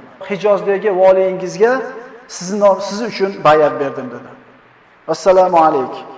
Abdul Malik ibn Marvon bu kishining maktubini o'qiganidan keyin atrofidagi kishilarga qarab aytdiki, agar mana shu kishi xohlaganida bizga berilgan bay'atni bekor qila olardi. Ya'ni bizga qarshi chiqsa, orqasidan albatta odamlar erchir edi. Lekin mana shu ishni qilmadi dedi. Muhammad ibn Hanafiya Abdul Malikdan quyidagi mazmunda xat oldi. Siz Allohning hamda Rasulining zimmasidasiz. Sizga hech qachon aziyat berilmaydi. Hech qachon ashoblaringiz va sizga aziyatlar ko'rsatilmaydi. Vassalomu alaykum. Hajjoj ibn Yusuf as-Saqafiyga Muhammad ibn Hanafiyani hurmat qilishlikka, qadrlashlikka buyurgan edi. Hech qancha vaqt o'tmadi, Muhammad ibn Hanafiya ham vafot etdi. Bu kishini Alloh taolo qabrini munavvar qilsin. Jannat bog'lari bilan ne'matlantirsin. Chunki yer yuzida oliy bo'lishlikka haqli bo'lib turib, oliylikni xohlamagan. Fitna qo'zisa, odamlar echiydigan holat bo'lsa ham fitna qo'zimagan, oliylikni va yer yuzida fasodni xohlamagan kishilardan. Bu kishi Imom Shabiy nomi bilan mashhur bo'lganlar. Hasan Basri u kishi haqida shunday deydi. Imom Shabiy keng ilm va ulug' axloq egasi bo'lgan kishi. Islomda u kishining tutgan o'rni baland deydi. Umar ibn Xattob roziyallohu anhu ning xalifaligini 6-yilida musulmonlar dunyosiga yangi bir chaqaloq keldi. Bu chaqaloq jussasi kichkina, oriq, nimjon tug'ildi. Chunki onasining qornidagi uning inisi uni rivojlanishidan to'sib qo'ygan edi. Ya'ni egizak bo'lib tug'ilgandaki, sal nimjonroq bo'lib tug'ilgan edi. Lekin bu nimjonligi, bunaqa nimjon tug'ilganligi mana shunday oliy sifatlarga ega bo'lishga to'sqinlik qila olmadi. Bu kishi o'zining asli ismi Omir ibn Shurohbil al-Himri, Shabiy ismi bilan, Shabiy nomi bilan mashhur bo'lganlar. O'zining zamonasidagi eng yetuk olimlardan bo'lgan. Imom Shabiy Kufa shahrida dunyoga keldi. Lekin qalbi doimiy suratda Madina Munawvaraga talpinib turdi. U kunda sahobalar Kufa shahrini Allohning kalimasini dunyoga yoyish uchun bir markaz qilib belgilab olgan bo'lsa, Imom Shabiy esa Masjid-i Nabaviyda payg'ambarimizning shahrida bo'lishlikka doim mushtoq bo'ladi. U kishiga Alloh taolo 500 ga yaqin Rasulullohning sahobalarini suhbatda o'tirishlik baxtini berdi. 500 ga yaqin sahobalarni suhbatda o'tirdi. Ularning ichida eng ulug' sahobalardan Ali ibn Abi Talib, Sa'd ibn Abi Waqqos, Zayd ibn Sobit. Bu kishilar ashara-i mubashshara, tirikligida jannatligini eshitgan sahobalar edi. Va boshqa sahobalardan Ubodat ibn Somit, Abu Musa al-Ash'ari, Abu Said al-Khudri, Nu'man ibn Bashir, Abdulloh ibn Umar, Abdulloh ibn Abbos, Adi ibn Xotam at-Toyi, Abu Hurayra, Oysha onamiz va juda ko'p sahobalarda suhbatda o'tirishlik baxtiga muyassar bo'ldi. Endi ko'ringda kimlarda suhbatda o'tiryapti? 500 sahobadan ozginadan olganda ham 500 tanasi olyapti. Shuning uchun bu insonlar shunday bir yuksaklikka yetishdi. Biz ham kimlarda orqasidan yuribmiz, kimlarda suhbatda o'tiribmiz, kimlarda havas qilyapmiz. Mana shunga qaraylik. Payg'ambarimiz sollallohu alayhi vasallam aytadilar, yaxshi hamsuhbat, yomon hamsuhbat. Yaxshi hamsuhbat bilan o'tirgan kishining misoli xuddi xushbo'y sotadigan attorga o'xshaydi. Haligi attorda oldiga kelgan odam puli bo'lsa olib atiridan foydalansa, puli yo'q odam oldiga kelsa hech bo'lmasa hidlab rohatlanadi. Yaxshi hamsuhbatda oldida turgan odam vaqti bo'lsa o'tirib, uni ilmidan foydalanadi. Vaqti bo'lmasa haligi bilan ko'rishib, ozgina muomala qilib, axloqidan maza qiladi. Endi yomon hamsuhbatchi, xuddi bu go'laxiga o'xshaydi. Yaqinroq kelib tegib kelsangiz, kiyimni zikr qiladi. Kachigar bizning tilda. Go'laxi degani u haqorat emas. Agar o'zingizni ehtiyot qilib kiyimingizga qora yektirmasdan o'tib kelsangiz, hididan, badbo'y hididan ozor chekasiz. Shuning uchun qaraylik, kimlar bilan ulfatmiz, kimlarda atrofida aylanib yuribmiz, kimlar biz atrofimizda aylanib yuribdi. Bu kishi mana shunday ulug' sahobalarni suhbatida o'tirgan. Imom Shabiy o'tkir zehnlik, kuchli xotiralik, uyg'oq qalb, nozik fahm egasi bo'lgan hamda axloqli halim kishi bo'lgan. U kishi o'zi haqida shunday deydi, o'zining xotirasi haqida shunday deydi. Men bir so'zni eshitsam, uni eslab qolishlik uchun hech qachon oq varaqqa qora siyofini yozgan emasman. Biror kishining so'zini yodlab qolishim kerak bo'lsa, ikkinchi marta takrorlab qo'ying degan emasman. Haydi bunaqa xotira bo'lgandan keyin albatta olim bo'ladi-da. Biror marta so'zni yozgan emas ekan yodlab olishlik uchun. Biror marta bir odamga bir qaytarib oling demagan ekan. Chunki bular pokiza zamonda yashagan, otalari pokiza inson bo'lgan, hamma yoq pokiza bo'lgan. Shuning uchun rezultat ham shunga o'xshagan. Hozir insof qilib aytaylik, telefon nomerini aytsa, to'xtab turing deymiz. Bilmadim, oramizda Alloh rahmat qilgan kamdan kam odamga bitta raqamda aytsa, shart eslab qolishi mumkin. Bu nima belgisi? Zamonamizni qandayligiga ishora. Lekin xotirani o'ldiradigan ishlardan ukalar kompyuterda ko'p o'tirishlik, musiqani ko'p eshitishlik, fahsh narsaga ko'p qarashlik hamda oxirgisi nimani ko'p ko'rishlik? Televizorni ko'p ko'rishlik. Xotira kerak bo'ladigan bo'lsa, mana shu narsalardan ozgina ehtiyot bo'laylik. Demak, bu kishi hech qachon bir so'z yodlab olishlik uchun qog'ozga yozgan emas ekan va bir so'zni ikki marta qaytarilishini talab qilmagan ekan. Bu kishi o'zini ilm, ma'rifat yo'liga urgan kishi edi. Har qancha og'ir bo'lmasin, har qancha mehnat ko'p bo'lmasin, ilm oladimi, o'rganadimi, shu yo'l orqasida yugurgan. U kishi aytadi: agar bir kishi Shomning eng chekkasidan Yamanning eng chekkasiga borsa, kelajakda hayotiga foyda qiladigan bir og'iz so'zni o'rgansa, ana shu mashaqqatni chekishlikka arziydi deydi. Shunaliga shu qilgan harakati, shu ozgina o'rgangan narsasi qilgan harakatini oqlaydi deydi. U kishini ilm darajasini bilmoqchi bo'lsak, quyida so'zga quloq solamiz. Aqallu shay'in ta'allamtuhu shi'r. Men o'rgangan narsalarning ichidagi eng ozi bu she'r dedi. Endi she'rni qancha o'rgangan? U kishi aytadi, agar xohlasam deydi, bitta she'rini ikki marta qaytarmasdan sizlarga bir oy to'liq to'xtamay she'r o'qib bera olaman deydi. Bu o'rgangan narsasini eng ozi. Endi boyaga xotirasi bo'lgandan keyin bu ham oz o'zi. Payg'ambarimizning sahobalari tirik bo'lishiga qaramasdan hali Kufa shahrida sahobalarda ko'p bo'lishiga qaramasdan, agar Imom Shabiy bir majlis qilib Kufa jomesida ilm majlisini qilsa, atrofida albatta odamlar to'p-to'p bo'lib o'tirardi. Sahobalar tirik bo'lib turibdi. Bu kishini ilm darajasi, taqvosiga Abdulloh ibn Umarning gapini hujjat qilsak bo'ladi. U kishi aytadi: Shabiy gapirayotganda payg'ambarimizning g'azotlarini, bo'lib o'tgan tarixiy voqealarni gapirib berayotganida Abdulloh ibn Umar bir o'tib ketayotib eshitar ekan. Eshittirib aytar ekanki, bu kishi aytayotgan g'azotlarda bo'lganman men der ekan. Ko'zim bilan ko'rganman, quloqim bilan eshitganman, lekin bu kishichalik aytib bera olmayman der ekan. Ya'ni bir xotira jihatidan so'zni bayoni jihatidan Abdulloh ibn Umardek zot men bo'lganman o'sha yerda, lekin bu kishichalar bera olmayman der ekan. Bu kishi chuqur ilm, keng bilim va xushyor xotira egasi edi. U kishini zehnini o'tkirligiga quyidagi misolni keltiramiz. U kishi aytadi: "Meni oldimga Banu Omir qabilasidan va ikkinchisi Banu Asad qabilasidan bo'lgan ikkita odam keldi talashib. Bu ikkalasi faxr talashar edi. Banu Omir qabilasidan bo'lgan odam meni Banu Omir qabilam, seni Banu Asad qabilangdan sharafda balandmiz deb hujjatlashib, g'urur talashdi-da, Banu Omirlik Banu Asadlikni yengib qo'ydi. Endi yengib qo'yib, Omiriy odam Asadiy kishini to'nidan ushlab so'dirab keldi. Haligi yengilib qolgan Asadiy kishi qo'yvor meni, qo'yvor desa, "Yo'q, yur" dedi. Shabiyning oldiga boramiz. Men sendan g'ururda balandligim, meni qabilam seni qabilangdan yuqoriligini Shabiy ham aniqlab beradi. Yur deb so'dirab keldi. Imom Shabiy oldiga olib kelganida Imom Shabiy qo'yvoring bu kishini dedi. "Xo'p, men sizlar o'rtalarda hakamlik qilaman, qo'yvoring" dedi. Endi berigi Banu Asaddan bo'lgan kishi yengilib qoldi, g'urur jihatidan, faxrlanish jihatidan. Yengilib qolgan Asadiy kishiga aytdiki, "Nimaga birodaringiz oldida bunchalik xor bo'lasiz? Axir siz Banu Asad qabilasidansiz. Sizda faxrlanishlikka arziydigan 6 ta xislat bor. Sizning qabilangizda boshqa arab qabilalarida bo'lmagan faxrlanishlikka loyiq 6 ta sifat bor" dedi. Birinchisi, payg'ambarimiz sollallohu alayhi vasallamning zavjay mutahharalardan bo'lgan Zaynab binti Jahsh sizlarga qabilalardan. Zaynab binti Jahsh onamizni Alloh taolo 7 qavat osmon ustidan payg'ambarimizga nikohlab bergan. Jibril elchi bo'lgan.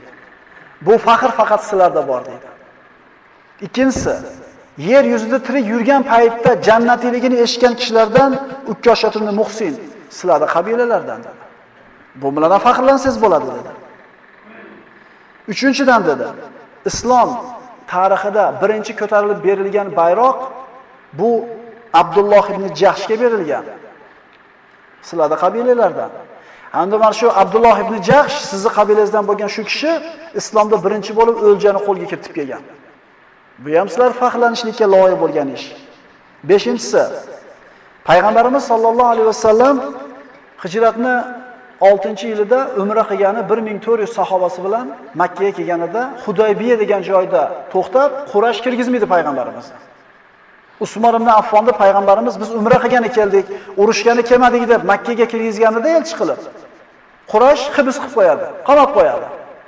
Musulmonlarga Usmon qatl qilindi degan noto'g'ri xabar keladi. Shunda urushlikdan boshqa chora yo'q ekan degan kayfiyat paydo bo'ladi. Shunda bu kishi aytayapti.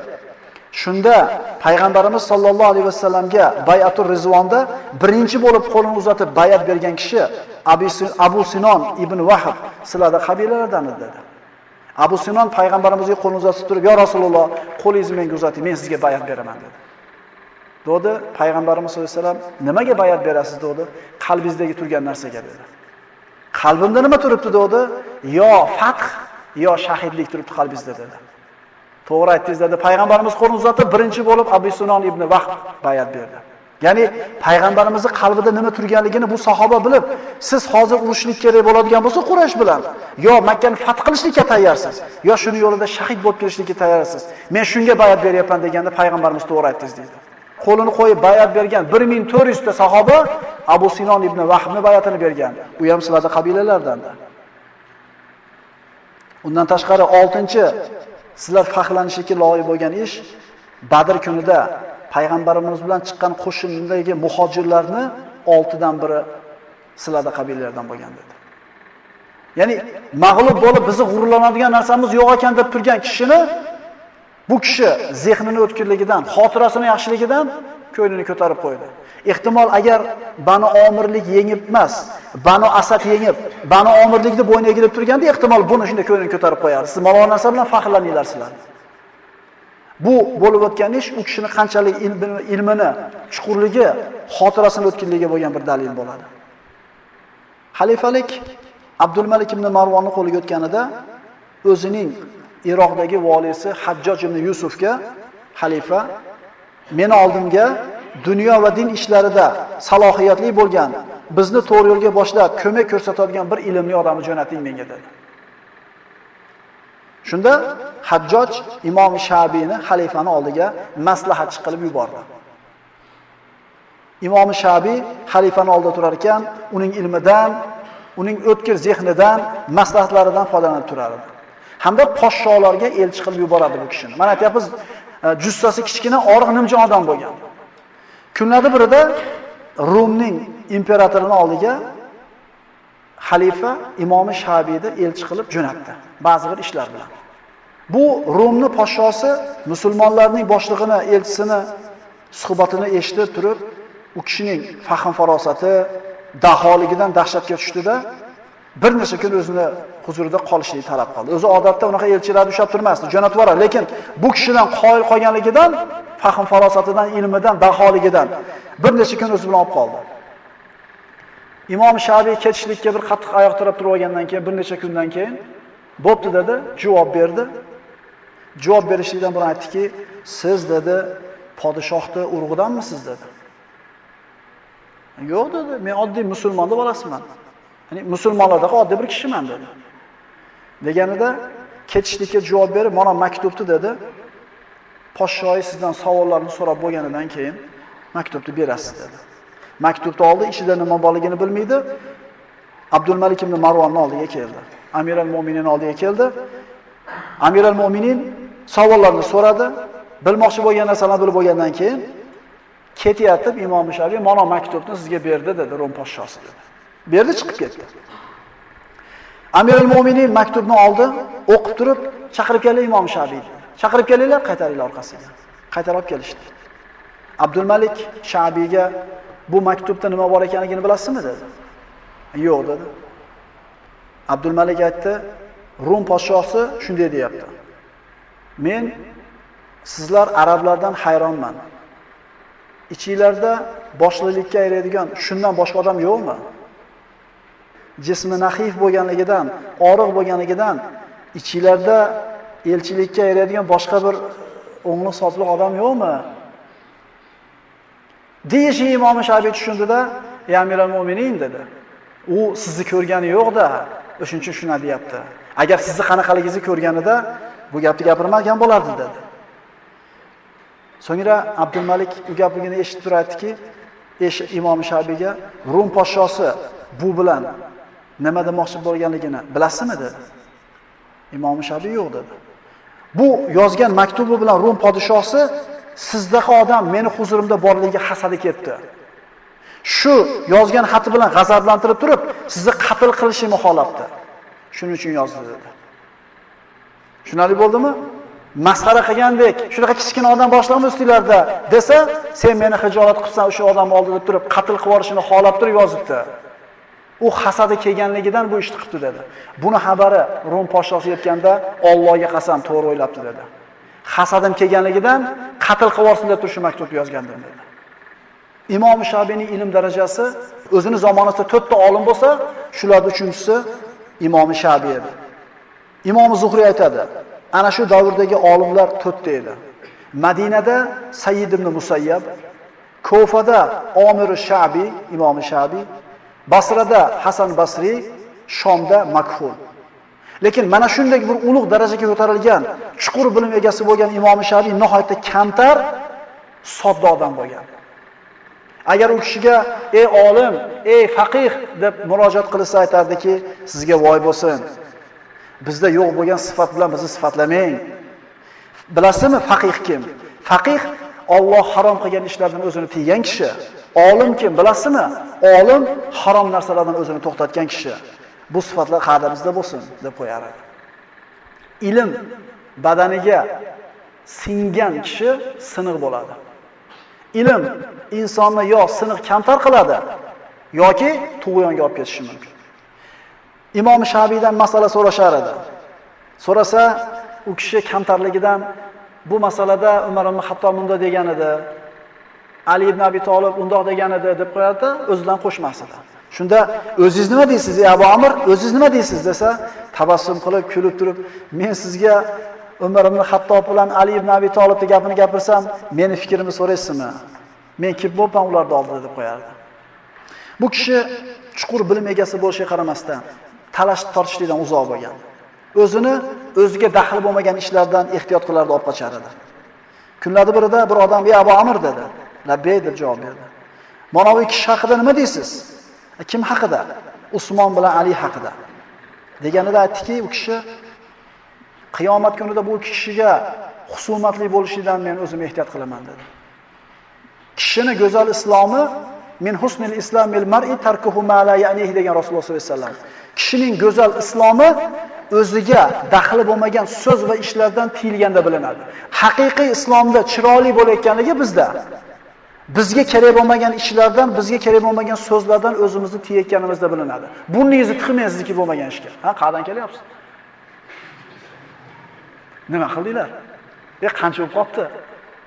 Olasanmi shu bu dedi yoki mashinani? Imom Shafiy o'zida ilmni va halimlikni jam qilgan kishi edi. Bir kishi Imom Shafiyni juda bir qattiq haqorat qildi. Xunuk so'zlar bilan haqorat qilganida quloq solib turib aytdiki, "Agar siz rostgo'y bo'lsangiz, Alloh meni kechirsin" dedi.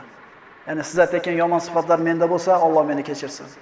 Yo agar siz yolg'onchi bo'lsangiz, Alloh sizni kechirsin dedi. Agar siz aytgan yomon sifatlar menda bo'lsa, Allohdan istig'for so'rayman, Alloh meni kechirib qo'ysin. Agar yo'q, siz menga tuhmat qilayotgan bo'lsangiz, Alloh sizni avf qilsin, kechirsin dedi. U kishi ilm, hikmat, ma'rifat qayerda bo'lsa istaydigan kishilardan edi. Payg'ambarimiz aytganlar, hikmat mo'minni yo'qotib qo'ygan moli. Qayerda topsa, eng haqli odam mo'min bo'ladi bu hikmatga. Agar mana shu hikmat ilm oddiy bir sodda odamning qo'lida bo'lsa, Imom Shafiy shu hikmatni olishlikdan xijolat bo'lmas edi, uyalmas edi. Imom Shafiyda dars majlislaridan birida bir odam doim o'tirardi, bir arobiy, sodda, to'pori bir arobiy odam. Doim jim o'tirar ekan. Hech gapirmas ekan. Imom Shafiy so'rabdi: "Bu hech ham gapirmaysiz siz. Faqat eshitib o'tirasiz. Gapirmaysizmi?" desa, haligi arabiyda qarang gapira. "Sukut saqlasam salomat bo'laman. Eshitsam o'rganaman." Qaytaramiz. Sukut saqlasam omonda bo'laman. Quloq solsam o'rganaman. Imom Shafiy hayoti davomida mana shu arabiyning gapini o'ziga shior qilib olgan. Kelinglar biz ham shior qilamiz. Eshituvchi bo'lsangiz hech qachon o'tkazmaysiz. U kishi katta ilm egasi bo'lgan kishi edi. Odamlarga so'z yetkazishlikda nihoyatda mohir edi. Iroqayning amiri Umar ibn Hubayro bir to'p odamlarni qamab qo'ydi. Shunda Imom Shafiy o'rtaga tushib aytdiki, agar siz bularda nohaq qolmagan bo'lsangiz, haqiqat ularni baribir kun chiqaradi. Agar siz ularni haq bilan qolmagan bo'lsangiz, avf qilishlik mag'firat chiqaradi dedi. Imom Shafiy bir kun ayoli bilan uyda o'tirsa, bir kishi keldida, "Qaysi biringlar Shafiysizlar?" dedi. Imom Shafiy xotinini ko'rsatib, "Mana u kishi" dedi. Yana bir kishi so'radi, "Iblisning ayoli ismi nima iblisning ayolini?" deganida, "U to'yga bizni aytishmagandi" dedi. Ya'ni soddaligi, kamtarligiga ishora bo'ladi mana shu aytilgan ikki bir holat.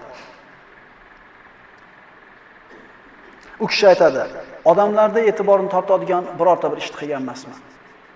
Biror marta g'ulomimni urgan emasman va qarindoshlarimdan qaysinisi vafot qilsa, albatta borib qarzini uzganman" dedi.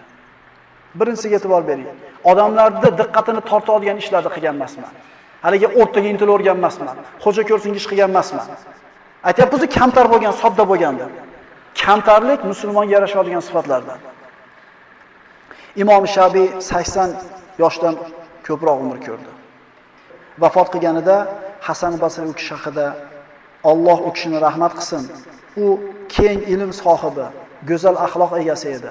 Islomda u kishining martabasi oliy edi dedi. Alloh subhanahu va taolo u kishilarning hayotini eshitib, o'rganib, ibratlanishni hammamizga nasib qilsin. Assalomu alaykum va rahmatullohi va barakatuh.